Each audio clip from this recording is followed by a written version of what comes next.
Yesus diserahkan kepada Pilatus. Kematian Yudas.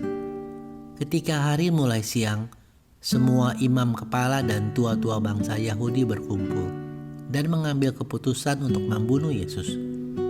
Mereka membelenggu dia, lalu membawanya dan menyerahkannya kepada Pilatus, wali negeri itu. Pada waktu Yudas yang menyerahkan dia melihat bahwa Yesus telah dijatuhi hukuman mati, menyesallah ia. Lalu ia mengembalikan uang yang 30 perak itu kepada imam-imam kepala dan tua-tua dan berkata, "Aku telah berdosa karena menyerahkan darah orang yang tidak bersalah." Tetapi jawab mereka, "Apa urusan kami dengan itu? Itu urusanmu sendiri." Maka ia pun melemparkan uang perak itu ke dalam bait suci, lalu pergi dari situ dan menggantung diri. Imam-imam kepala mengambil uang perak itu dan berkata, "Tidak diperbolehkan memasukkan uang ini ke dalam peti persembahan, sebab ini uang darah."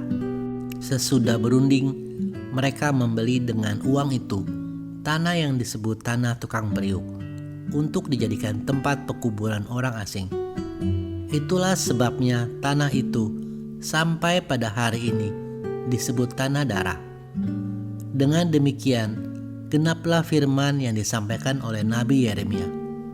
Mereka menerima 30 uang perak, yaitu harga yang ditetapkan untuk seorang menurut penilaian yang berlaku di antara orang Israel.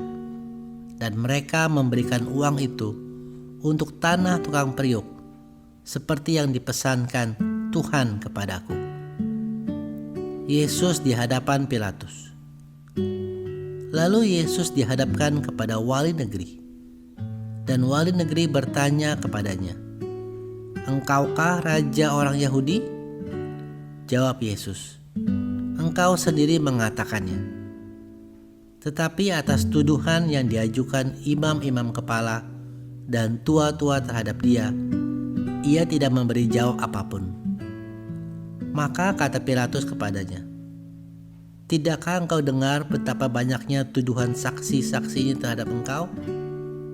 Tetapi ia tidak menjawab suatu kata pun, sehingga wali negeri itu sangat heran. Telah menjadi kebiasaan bagi wali negeri untuk membebaskan satu orang hukuman pada tiap-tiap hari raya itu atas pilihan orang banyak. Dan pada waktu itu ada dalam penjara seorang yang terkenal kejahatannya, yang bernama Yesus Barabas. Karena mereka sudah berkumpul di sana, Pilatus berkata kepada mereka, "Siapa yang kamu kehendaki kubebaskan bagimu? Yesus Barabas atau Yesus yang disebut Kristus?"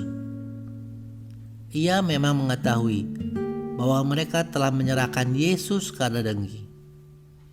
Ketika Pilatus sedang duduk di kursi pengadilan, istrinya mengirim pesan kepadanya, "Jangan engkau mencampuri perkara orang benar itu, sebab karena dia, aku sangat menderita dalam mimpi tadi malam." Tetapi oleh hasutan imam-imam kepala dan tua-tua, orang banyak bertekad untuk meminta supaya Barabas dibebaskan dan Yesus dihukum mati. Wali negeri menjawab dan berkata kepada mereka, "Siapa di antara kedua orang itu yang kamu kehendaki kubebaskan bagimu?" Kata mereka, "Barabas." Kata Pilatus kepada mereka, "Jika begitu, apakah yang harus kuperbuat dengan Yesus yang disebut Kristus?" Mereka semua berseru, "Ia harus disalibkan." Katanya, "Tetapi kejahatan apakah yang telah dilakukannya?" Namun mereka semakin keras berteriak, "Ia harus disalibkan."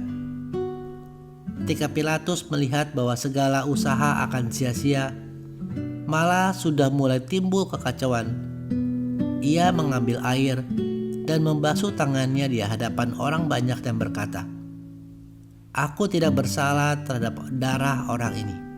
Itu urusan kamu sendiri." Dan seluruh rakyat itu menjawab, "Biarlah darahnya ditanggungkan atas kami dan atas anak-anak kami." Lalu ia membebaskan Barabas bagi mereka. Tetapi Yesus disesahnya, lalu diserahkannya untuk disalibkan. Yesus diolok-olokkan. Kemudian serdadu-serdadu wali negeri membawa Yesus ke gedung pengadilan, lalu memanggil seluruh pasukan berkumpul sekeliling Yesus. Mereka menanggalkan pakaiannya dan mengenakan jubah ungu kepadanya. Mereka menganyam sebuah mahkota duri dan menaruhnya di atas kepalanya, lalu memberikan dia sebatang bulu di tangan kanannya. Kemudian mereka berlutut di hadapannya dan mengolok-olok dia. Katanya, "Salam, hai Raja orang Yahudi." Mereka meludahinya dan mengambil bulu itu dan memukulkannya ke kepalanya. Sesudah mengolok-olok dia, mereka menanggalkan jubah itu daripadanya dan mengenakan pula pakaiannya kepadanya. Kemudian mereka membawa dia keluar untuk disalibkan. Yesus disalibkan. Ketika mereka berjalan keluar kota, mereka berjumpa dengan seorang dari Kirene yang bernama Simon. Orang itu mereka paksa untuk memikul salib Yesus. Maka sampailah mereka di suatu tempat yang bernama Golgota, artinya tempat tengkorak. Lalu mereka memberi dia minum anggur bercampur empedu. Setelah ia mengecapnya, ia tidak mau meminumnya. Sesudah menyalibkan dia, mereka membagi-bagi pakaiannya dengan membuang undi. Lalu mereka duduk di situ menjaga dia. Dan di atas kepalanya terpasang tulisan yang menyebut alasan mengapa ia dihukum. "Inilah Yesus, Raja orang Yahudi." Bersama dengan dia disalibkan dua orang penyamun, seorang di sebelah kanan dan seorang di sebelah kirinya. Orang-orang yang lewat di sana menghujat dia sambil menggelengkan kepala. Mereka berkata, "Hai engkau yang mau merubuhkan bait suci dan mau membangunnya kembali dalam 3 hari, selamatkanlah dirimu jikalau engkau anak Allah. Turunlah dari salib itu." Demikian juga imam-imam kepala bersama-sama ahli-ahli Taurat dan tua-tua mengolok-ngolokkan dia, dan mereka berkata, "Orang lain ia selamatkan, tetapi dirinya sendiri tidak dapat ia selamatkan. Ia Raja orang Israel? Baiklah ia turun dari salib itu, dan kami akan percaya kepadanya. Ia menaruh harapannya pada Allah. Baiklah Allah menyelamatkan dia, jikalau Allah berkenan kepadanya. Karena ia telah berkata, 'Aku adalah anak Allah.'" Bahkan penyamun-penyamun yang disalibkan bersama-sama dengan dia mencelanya demikian juga. Yesus mati. Mulai dari jam 12, kegelapan meliputi seluruh daerah itu sampai jam 3. Kira-kira jam 3, berserulah Yesus dengan suara nyaring, "Eli, Eli, lama sabachthani?" Artinya, "Allahku, Allahku, mengapa engkau meninggalkan aku?" Mendengar itu, beberapa orang yang berdiri di situ berkata, "Ia memanggil Elia." Dan segeralah datang seorang dari mereka. Ia mengambil bunga karang, mencelupkannya ke dalam anggur asam, lalu mencucukkannya kepada sebatang bulu, dan memberi Yesus minum. Tetapi orang-orang lain berkata, "Jangan, baiklah kita lihat apakah Elia datang untuk menyelamatkan dia." Yesus berseru pula dengan suara nyaring, lalu menyerahkan nyawanya. Dan lihatlah, tabir bait suci terbelah 2 dari atas sampai ke bawah, dan terjadilah gempa bumi, dan bukit-bukit batu terbelah, dan kuburan-kuburan terbuka, dan banyak orang kudus yang telah meninggal bangkit. Dan sesudah kebangkitan Yesus, mereka pun keluar dari kubur, lalu masuk ke kota kudus dan menampakkan diri kepada banyak orang. Kepala pasukan dan prajurit-prajuritnya yang menjaga Yesus menjadi sangat takut ketika mereka melihat gempa bumi dan apa yang telah terjadi. Lalu berkata, "Sungguh, Ia ini adalah Anak Allah." Dan ada di situ banyak perempuan yang melihat dari jauh, yaitu perempuan-perempuan yang mengikuti Yesus dari Galilea untuk melayani Dia. Di antara mereka terdapat Maria Magdalena dan Maria ibu Yakobus dan Yusuf dan ibu anak-anak Zebedeus. Yesus dikuburkan. Menjelang malam, datanglah seorang kaya, orang Arimatea, yang bernama Yusuf, dan yang telah menjadi murid Yesus juga. Ia pergi menghadap Pilatus dan meminta mayat Yesus. Pilatus memerintahkan untuk menyerahkannya kepadanya. Dan Yusuf pun mengambil mayat itu, mengapaninya dengan kain lenan yang putih bersih, lalu membaringkannya di dalam kuburnya yang baru, yang digalinya di dalam bukit batu. Dan sesudah menggulingkan sebuah batu besar ke pintu kubur itu, pergilah ia. Tetapi Maria Magdalena dan Maria yang lain tinggal di situ, duduk di depan kubur itu. Kubur Yesus dijaga.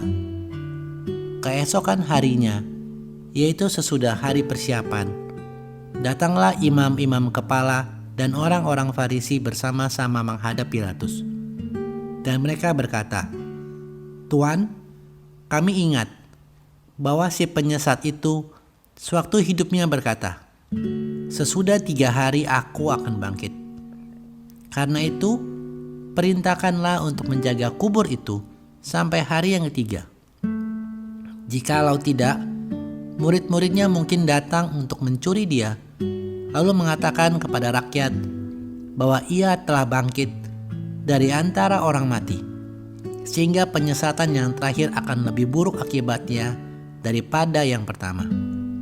Kata Pilatus kepada mereka, "Ini penjaga-penjaga bagimu. Pergi dan jagalah kubur itu sebaik-baiknya." Maka pergilah mereka, dan dengan bantuan penjaga-penjaga itu, mereka mematerai kubur itu dan menjaganya. Kebangkitan Yesus. Setelah hari Sabat lewat, menjelang menyingsingnya fajar pada hari pertama minggu itu, pergilah Maria Magdalena dan Maria yang lain menengok kubur itu. Maka terjadilah gempa bumi yang hebat, sebab seorang malaikat Tuhan turun dari langit dan datang ke batu itu dan menggulingkannya, lalu duduk di atasnya. Wajahnya bagaikan kilat dan pakaiannya putih bagaikan salju. Dan penjaga-penjaga itu gentar ketakutan dan menjadi seperti orang-orang mati. Akan tetapi malaikat itu berkata kepada perempuan-perempuan itu, "Janganlah kamu takut, sebab aku tahu kamu mencari Yesus yang disalibkan itu. Ia tidak ada di sini, sebab Ia telah bangkit, sama seperti yang telah dikatakannya. Mari, lihatlah tempat Ia berbaring, dan segeralah pergi dan katakanlah kepada murid-muridnya bahwa Ia telah bangkit dari antara orang mati. Ia mendahului kamu ke Galilea. Di sana kamu akan melihat Dia. Sesungguhnya aku telah mengatakannya kepadamu." Mereka segera pergi dari kubur itu dengan takut dan dengan sukacita yang besar, dan berlari cepat-cepat untuk memberitahukannya kepada murid-murid Yesus. Tiba-tiba Yesus berjumpa dengan mereka dan berkata, "Salam bagimu." Mereka mendekatinya dan memeluk kakinya serta menyembahnya. Maka kata Yesus kepada mereka, "Jangan takut. Pergi dan katakanlah kepada saudara-saudaraku supaya mereka pergi ke Galilea, dan di sanalah mereka akan melihat aku." Dusta Mahkamah Agama.